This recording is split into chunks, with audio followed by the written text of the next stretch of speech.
Okey, apakah itu kesan rumah hijau? Kenapa kita panggil dia sebagai kesan rumah hijau? Kesan rumah hijau ni, kita nak cakap macam ni tau, macam rumah kaca. Okey, now, ini adalah bumi. Awak nampak tak yang ini? Yang ini adalah disebabkan ini adalah gas rumah hijau tau. Ini adalah gas rumah hijau. Contoh gas rumah hijau yang paling glamour adalah gas karbon dioksida. So, bila gas karbon dioksida atau gas rumah hijau ni terlampau banyak di atmosfera kita, dia akan jadi macam satu selimut tau. Dia akan jadi satu lapisan di atas ni.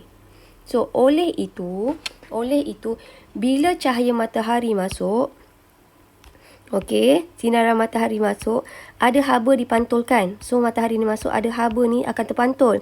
Tapi, haba yang dipantulkan ni, haba ni terperangkap. Dia tak boleh keluar. Terperangkap. Siapa yang perangkap haba ni? Yang perangkap haba ni adalah gas rumah hijau. So, bila haba ni terperangkap, ini yang menyebabkan suhu meningkat. Okey, so ingat, gas rumah hijau ni bahayanya apa? Dia akan buat jadi satu lapisan atas kita di atmosfera kita, menyebabkan ada haba terperangkap. So, apakah kesan rumah hijau? Kesan rumah hijau dia akan menyebabkan suhu meningkat, ais di kutub utara, kutub selatan cair, paras air laut meningkat. So, kawasan rendah Taipo akan jadi banjir, tenggelam. Okey, now, yang ini. Okey, apakah aktiviti-aktiviti yang boleh meningkatkan gas karbon dioksida? So, aktiviti yang boleh meningkatkan gas karbon dioksida adalah pembakaran. Apa-apa pembakaran akan menghasilkan gas karbon dioksida. Dan apa-apa aktiviti yang boleh menyebabkan bilangan tumbuhan berkurang, itu pun boleh menyebabkan kandungan gas karbon dioksida itu meningkat. Sebab tiada lagi organisma yang boleh menyerap gas karbon dioksida. So, aktiviti-aktiviti yang boleh menyebabkan gas karbon dioksida ni meningkat, pembakaran, pembalakan dan penyahutanan. Apa-apa je yang aktiviti yang potong pokok, itu akan menyebabkan gas karbon dioksida meningkat. So, macam mana cara nak mengatasi rumah hijau? Okey, macam mana kita nak kurangkan gas karbon dioksida? Dengan cara tanam pokok. Sebab bila kita tanam pokok, lebih proses fotosintesis banyak berlaku. So, proses fotosintesis ni kan menggunakan gas karbon dioksida. So, tumbuhan akan serap banyak gas karbon dioksida. Now, okey, macam mana cara nak kurangkan gas karbon dioksida? Dengan kurangkan pembakaran, okey, pembakaran bahan api fosil. Contohnya kita kongsi kereta menggunakan pengangkutan awam. Okey, now, ini, nampak tak? Melarang pembakaran secara terbuka dan mengurangkan bilangan bahan bangunan. Mengurangkan bilangan bangunan ni sebenarnya. Okey, mengurangkan bilangan bangunan. Kenapa? Sebab bangunan ni sebenarnya dia boleh pantulkan haba. So, bila dia pantulkan haba, so suhu di sekeliling kita akan jadi panas. Okey. So, yang ini adalah untuk mengurangkan bilangan bangunan. Okey, ini mengurangkan bilangan bangunan. Okey, bukannya bahan api fosil. Typo. Okey. Now, seterusnya awak tengok dekat sini. Okey. Ini adalah lapisan ozon. Okey. Awak tengok macam ni tau. Selalu budak confuse lapisan ozon dengan kesan rumah hijau. Kesan rumah hijau disebabkan gas karbon dioksida. Tapi kalaulah lapisan ozon ni baik. Lapisan ozon ni macam penapis. Kalau penapis ni makin nipis, okey, banyak sinaran ultraviolet masuk. Maksudnya, apa kesan penipisan lapisan ozon? Kesan penipisan lapisan ozon, dia akan menyebabkan lebih banyak cahaya matahari yang bahaya, which is sinaran ultraviolet masuk ke dalam bumi. Yang bahaya yang ini. Okey, so awak bayangkan ini adalah ozon. Ozon ni filter, penapis. So, kalaulah ozon ni makin nipis, lebih banyak sinaran UV masuk ke bumi. Okey, alright. Now, ini, okey, kesimpulannya penipisan lapisan ozon. Okey, apakah bahan yang menyebabkan lapisan ozon semakin nipis? Bahan yang menyebabkan lapisan ozon semakin nipis adalah CFC. Apakah alat atau bahan yang mengandungi CFC? Yang mengandungi CFC, typo ni, adalah penyebab aerosol, peti sejuk dan alat penyaman udara. Okay, now, apakah kesan? Apakah kesan kalau ozon nipis? Okay, kesan ozon nipis, lebih banyak sinaran matahari, which is UV, akan menembusi bumi. Apakah apakah bahaya sinaran UV? Okay, yang ni tak cantik. Okay, ini tulisan saya. Okay, kesan penipisan lapisan ozon. Okay, so okay, saya kata lebih banyak sinaran UV masuk ke bumi. So, sinaran UV ni bahaya. So, sinaran UV ni yang menyebabkan kanser kulit, mengurangkan hasil tanaman, mutasi, perubahan genetik, okey, katarak, ini adalah gambar katarak, merendahkan sistem pertahanan badan dan memusnahkan organisma akuatik, contohnya plankton. Apakah itu plankton? Plankton adalah sumber makanan ikan. Sumber makanan ikan. Okey, boleh tak kita mengatasi lapisan ozon? Boleh, dengan menghentikan atau mengurangkan. Saya rasa nak henti ni susah lah. Peti sejuk, macam mana kita nak henti guna peti sejuk kan? So, mengurangkan penggunaan CFC. Menggantikan CFC dengan HCFC yang orang kata kurang sikit bahaya.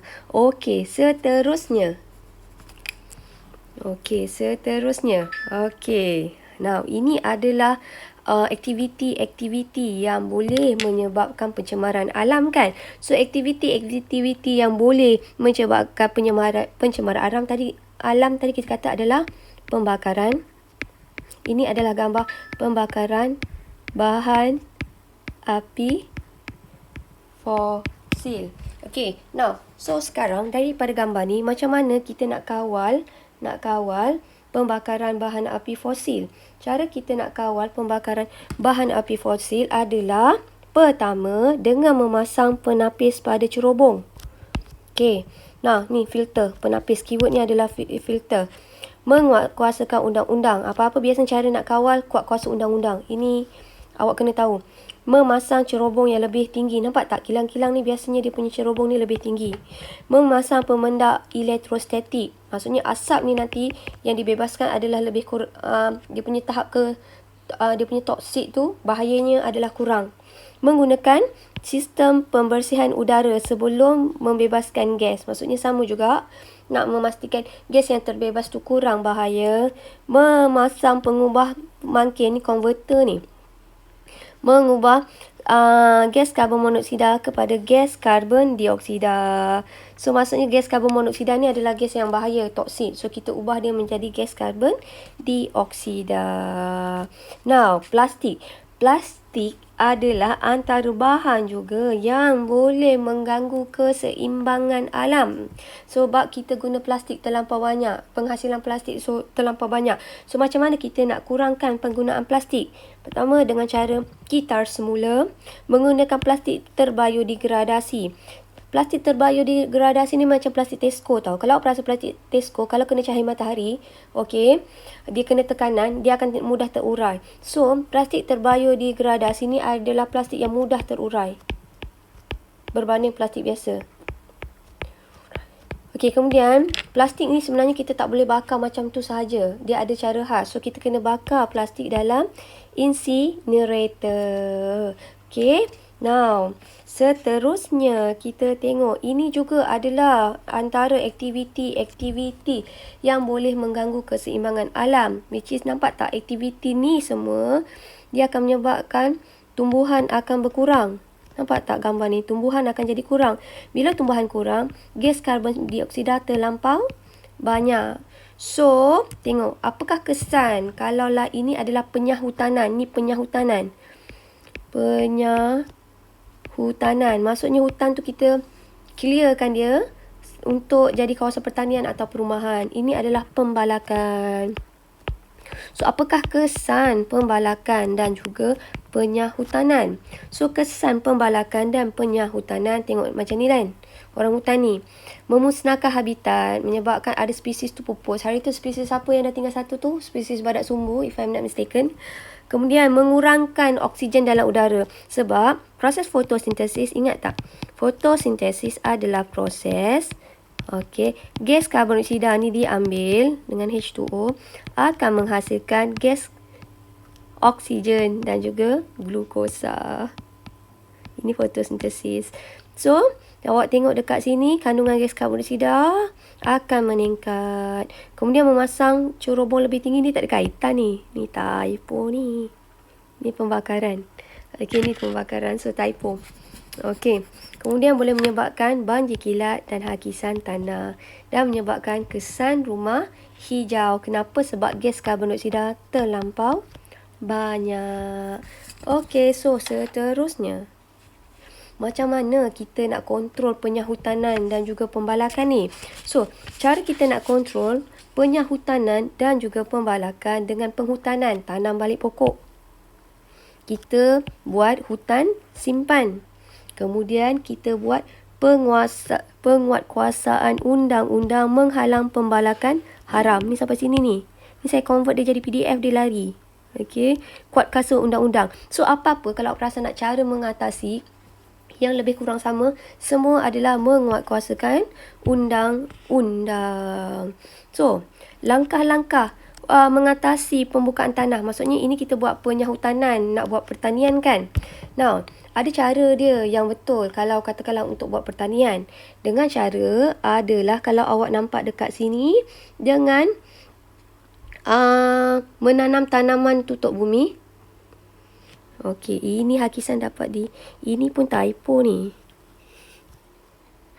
Ni tak ada kaitan ni. So ni so dengan menanam tanaman tutup bumi, dengan meneres bukit. So macam ni. So maksudnya kita teres bukit tu, so dia ada kontur. So dia dapat mengurangkan hakisan tanah.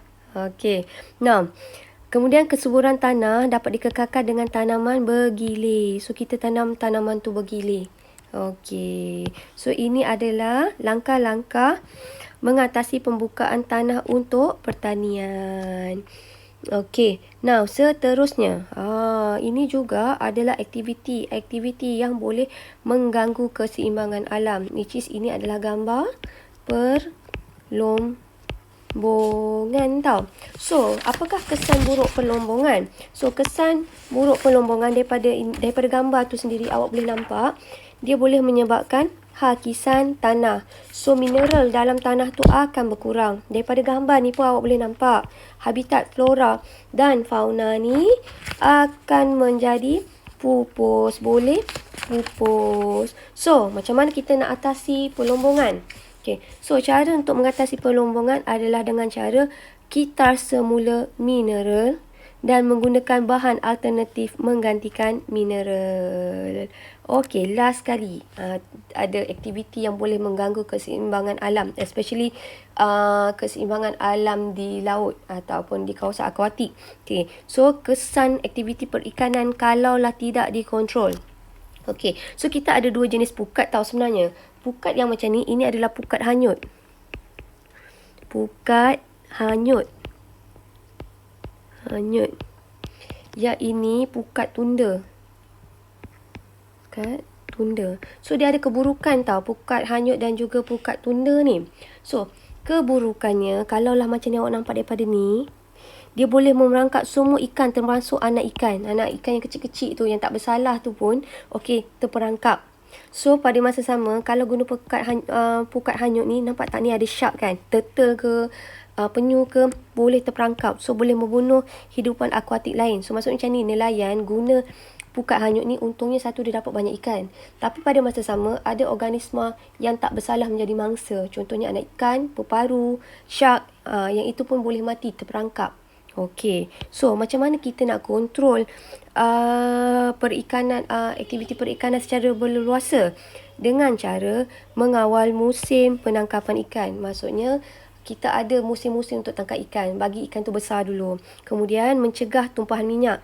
So bilalah tumpahan minyak ni boleh mengganggu mengganggu ekosistem, boleh mengganggu hidupan ikan kan. So, kita cegah tumpahan minyak. Menentukan zon tangkapan ikan. Maksudnya Malaysia kat area mana, Vietnam mana, Singapura mana, Indonesia kat mana kan. So, yang ini mengharamkan pukat hanyut dan juga pukat tunda. Kenapa? Sebab pukat ni bahaya, dia boleh bunuh tumbuhan pula, haiwan akuatik yang lain. Okey, so itu sahaja untuk bab 3. Sekian, terima kasih.